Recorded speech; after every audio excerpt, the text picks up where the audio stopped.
Hello! Hey guys, I just wanted to hop on here for a few moments and touch base with you tonight. I haven't done a video in a while. So I've had a few requests lately asking for videos showing how I make my wreaths. So I just wanted to let everyone know that I do have a few videos out there. I've done 5 so far. The first one I did shows how I make my work wreath form using a wire frame from the Dollar Tree and adding pipe cleaners to it.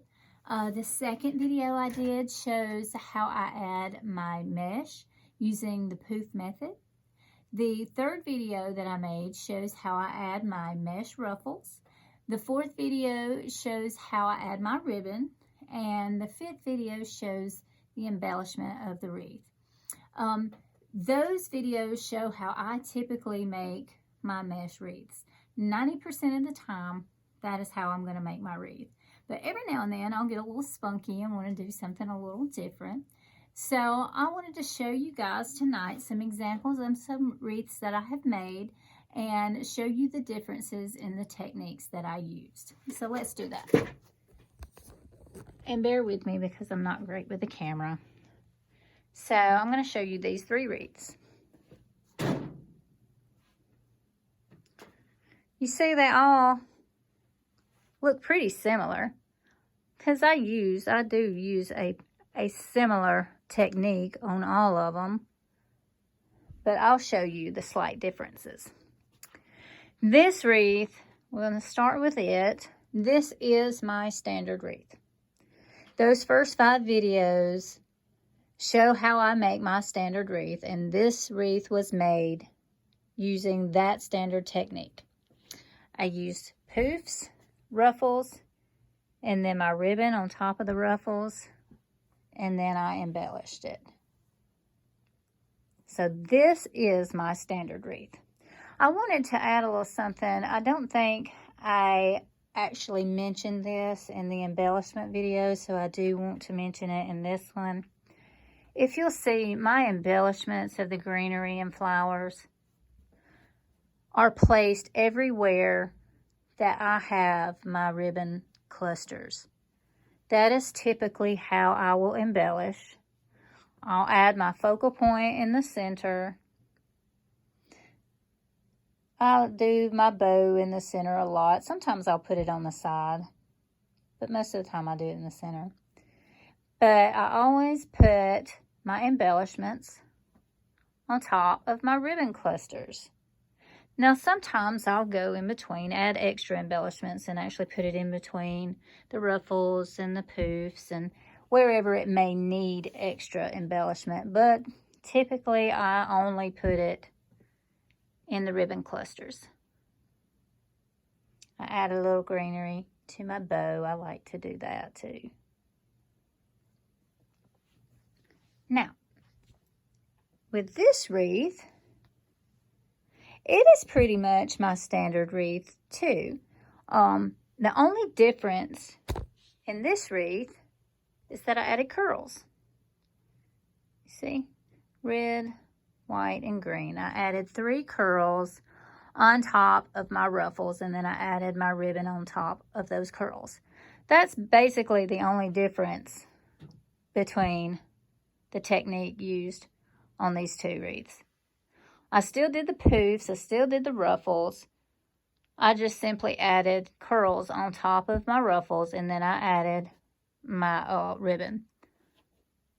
I typically will only add curls on my wreaths that I don't intend to put a lot of greenery and stuff like that in. Because, see, the greenery adds a lot of extra coverage. And whenever I'm not intending to put a lot of greenery in it, I probably will need a little extra coverage to keep from being able to see through the mesh. So that's when I like to add curls. Sometimes I'll add extra ruffles, like in between the poofs. If I need extra coverage, I have done that before too. And you'll see here, again, I added my embellishments to every one of the ribbon clusters. But on this one, I see I added some extra in between. Another thing I want to point out in the difference between these two wreaths, and I think I did cover this in the video showing the poof method. On this wreath, I used 21-inch mesh for my poofs. This one, I used 10-inch mesh for my poofs. You get a similar amount of coverage, but look at the thickness. That's going to be your difference. See how thick that wreath is compared to this one? I mean, they're both pretty fluffy, but this one's a good bit thicker. So you're going to get a thicker wreath if you use 21-inch mesh versus the 10-inch mesh. Most of the time, I just use the 10-inch. I really prefer the thinner wreath, but both of them make a beautiful wreath. Now, on this wreath, I did it a little different.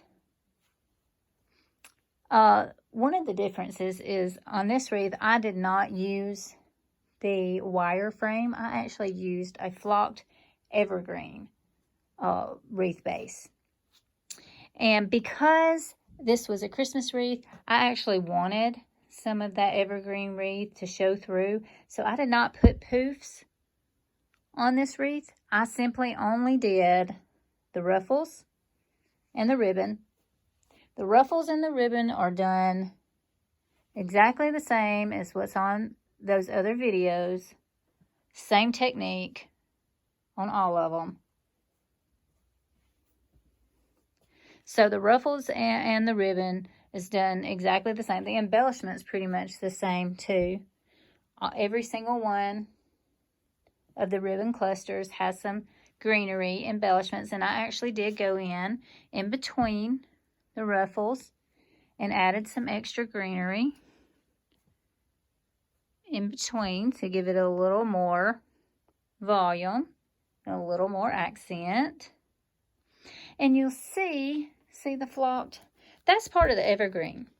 That's the thing about using the Evergreen wreath bases. You don't have to add pipe cleaners or anything to it. You can just use the little Evergreen stems to tie your mesh and your ribbon down.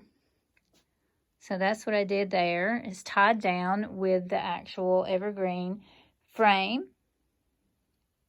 And then I wanted that to show through, so I did not try to hide it.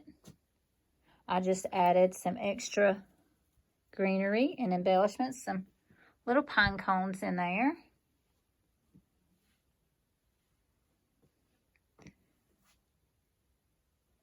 Again, it's pretty much the same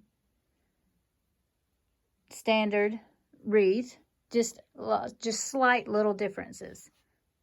Again, the difference here was the curls. The difference here was that I used an evergreen base and did not do poofs. But the ruffles and the ribbon and the basic technique for embellishing the wreath is the same for all three. And those are the different types of techniques that I use. See, they look very similar, just slight differences. Here's one that I'm working on. It's just the standard technique, the poof and the ruffles. I'll show you a few other little tips while I'm on here. Yes, that is a hair straightener. You are correct. And I'll explain how I use that. I know that you all probably know this, but a lot of times when you open a new ribbon, your new ribbon, that end is folded down. And of course it leaves an ugly crease in your ribbon, and it doesn't just straighten out. So I will take a hair straightener and I will iron that crease out of the ribbon. Now in this particular case, that's of course not hot. I was just using it as an example. With this being painted on the ribbon, I would have covered it with a washcloth or something before I actually put the heat on it, because I wouldn't want it to mess up the paint on the ribbon. But if I were doing it on this one, it doesn't have paint. I wouldn't have to use a rag or anything on it. But anyway, that's just a little tip that I have. I also can use this on leaves, greenery. You know, as long as they're fabric, I can use my straightener to straighten the wrinkles out of my leaves too. There's my glue gun. My battery-powered glue gun. I love that thing. Got it for Christmas last year. My glue sticks. There's my bow dabber. I don't actually use my bow dabber to make my bows most of the time. I usually make those by hand. Everyone keeps asking me to make some videos showing how I make my bows, and maybe one day I will, but I'm just going to be honest with you guys. Bow making is so hard for me. I have a love-hate relationship with bows. I love them. I think they are beautiful, but they are so hard for me to make. I'm not very fast at them, and I usually have to have a good conversation with Jesus about my attitude whenever I get finished making a bow, because I get very frustrated. So maybe in the future, I will show you how I make my bows. I'm going to practice a little more, see if I can't get a little better, a little faster, and a little less frustrated. And then I will try to do a video showing you how I do those. But no, I don't typically use a bow maker for my bows. What I do use it for, and I'll just show you an example. Okay, so we added curls to that one wreath. I'll show you how we do our curls. I usually cut my mesh for my curls at 8 inches in length, so I'll cut an 8-inch strip. I used to use 10-inch strips, but there was a couple of times that I ran a little short in my mesh, so I started cutting my my curl mesh at 8 inches, and over 16 ties, that saves you about a yard of mesh. So it still makes a nice little curl. See, this is still a nice curl. That is an 8-inch curl. And I stick it in my bow dabber, because you usually will use 2 to 3 different meshes when you do your curls. So there's one. Here's the other. See how I did it in a little X? And I'll just show you how I apply this little X. Let's turn it over here to the wreath. I'll show you how I attach it. I just pinch it, hold it down, and tie it down directly on top of the ruffles. I did not untie the tie off of the ruffles. I just placed it directly on top of the ruffles. See how long my ties are? So I'm not worried about running out of tie. I didn't have to untie it to tie it down. So that's how I apply my curls. And while I'm there, I'll just go ahead and add some ribbon on top of it. So I take my ribbon, and as I explained in my ribbon video, I usually cut my ribbon tails for my 6 inside ties. I usually cut those tails at 14 inches, and on the 12 outside ties, I cut those tails at 12 inches. Because you want them a little longer. Here, let's go this way. You want them a little longer on the inside so that you'll get a little better coverage. You don't want them too long on the outside because they're a little floppy. They look a little stringy to me when they're longer on the outside. But I want my inside ones to be a little longer so that I get good coverage and you can't see through the wreath so much. So that's why I do my ribbon tails at different lengths. So that is how I add the ribbon. And here's another little trick. And I use my bow dabber for it too. Usually if you put tubing, the tubing comes in long lengths. I don't know, usually several yards. So if you just stick it in there, it'll just hold it for you, keep it from falling on the floor. And then I just take my tubing and I make like a little bow tie out of it.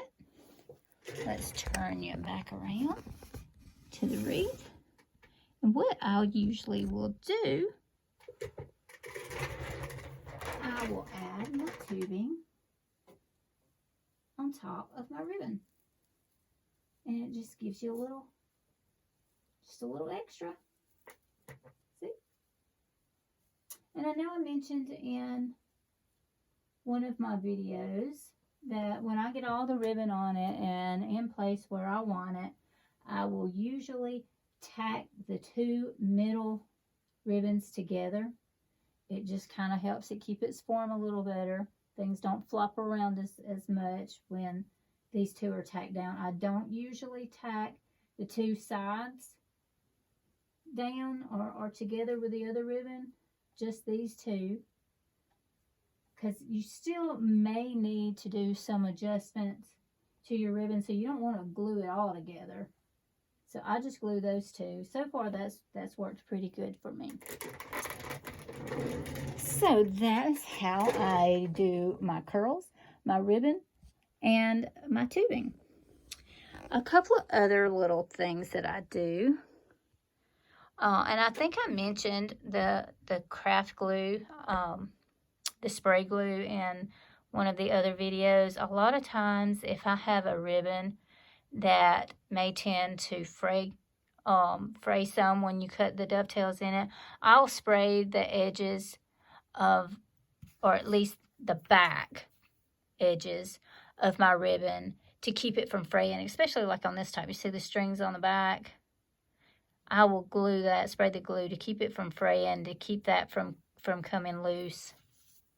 So I do that a lot on my ribbon ends. A lot of times I will spray my wreaths, I'll spray my wreaths with a water shield, Scotch Guard water shield, to just protect it a little from the elements. Here are some of my other tools that I use.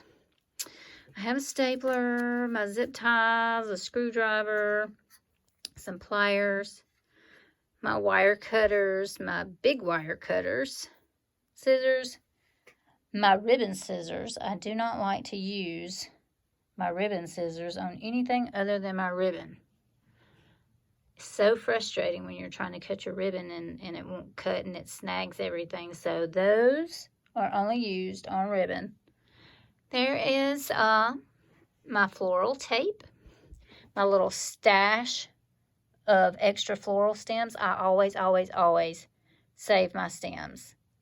I cannot express that enough. I always save my stems because it comes in so handy. I always wind up needing extra stems, so I always save those. And there's some more of my ribbon. Okay, well, that's pretty much what I wanted to show you guys tonight. I just wanted to show you the differences in the different techniques that I use. Just the little tips that I've learned along the way.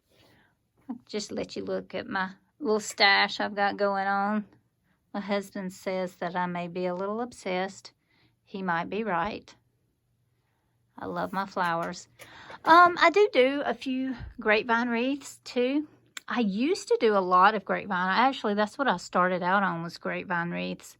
I don't actually have a special technique that I use for my grapevines, because you never really know where to put your flowers. You just kind of place them and see if you're going to like it. But the one thing that I do usually do with my grapevine wreaths is I usually start with my bow and I work out from my bow. Other than that, I mean, another technique, I guess, is that I try to layer my greenery and make sure that I have different textures. But I don't really have any special techniques that I use on grapevine wreaths. I haven't done any of those in quite a little while. I used to love the grapevine and did not care much for mesh, but when I finally learned how to actually use mesh, I fell in love with it. And I haven't really looked back. But anyway, that's all that I have for you tonight. So until next time, we'll see you guys later. Bye.